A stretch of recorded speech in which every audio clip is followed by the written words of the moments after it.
আচ্ছা, আপনাদের প্রত্যেকের 14ই আগস্ট 2024 এই রাতের কথা মনে আছে? কারণ সেই রাতটা আমাদের পশ্চিমবঙ্গের ইতিহাসে একটি অত্যন্ত গুরুত্বপূর্ণ রাত।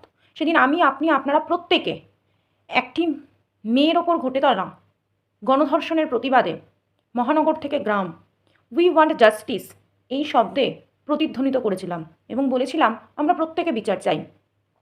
তার প্রতিবাদে ডাক্তাররা অনশন আন্দোলন করেছিলেন এবং সেই অনশন আন্দোলন থেকে ডাক্তারদের দাবি হয়েছিল তৎকালীন পুলিশ কমিশনার কলকাতার বিনীত গোয়েলের অপসারণ।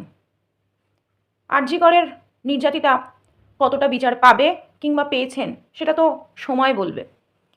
কিন্তু 4 মে 2026 আমাদের পশ্চিমবঙ্গের ইতিহাসের একটি অত্যন্ত গুরুত্বপূর্ণ দিন। এই ধর্ষণ সংস্কৃতির বিরুদ্ধে সেদিন আমরা যে পথে নেমেছিলাম সেই সেই সংস্কৃতির প্রতিবাদে আজ অনেকেই ভোট বাক্সে তার প্রমাণ বুঝিয়ে দিয়েছে। কিন্তু 4 মে 2026-এর পর যে নতুন সরকার বাংলায় ক্ষমতায় এলো এবং যারা প্রধান শপথ নিল নারী সুরক্ষা, আজ প্রায় 20-25 দিন হয়ে গেছে বাংলায় নতুন সরকার ক্ষমতায় বসেছে। কতটা নারী সুরক্ষা বাংলার নারীরা পেল, বাংলার মায়েরা পেত, বাংলার বোনেরা পেল, তা প্রশ্ন আপনি করবেন না?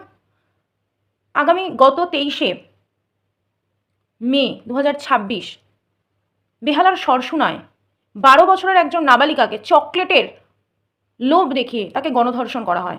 প্রথমে পুলিশ এফআইআর নিতে অস্বীকার করে এবং পরবর্তীকালে এখনও এফআইআর নিলেও তার হত্যাকারী এবং তার ধর্ষণকারীদের কিন্তু পুলিশ চিহ্নিত করতে পারেনি। কোথায় গেল নারী নিরাপত্তা? দুর্গাপুরে একইভাবে নাবালিকাকে গণধর্ষণ করা হয়।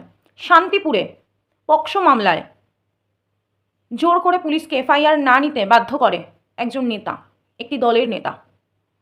কোথায় গেল নারী নিরাপত্তা? কোথায় গেল ধর্ষণ সংস্কৃতির বিরুদ্ধে আমাদের সেই দিনের তোলা আওয়াজ?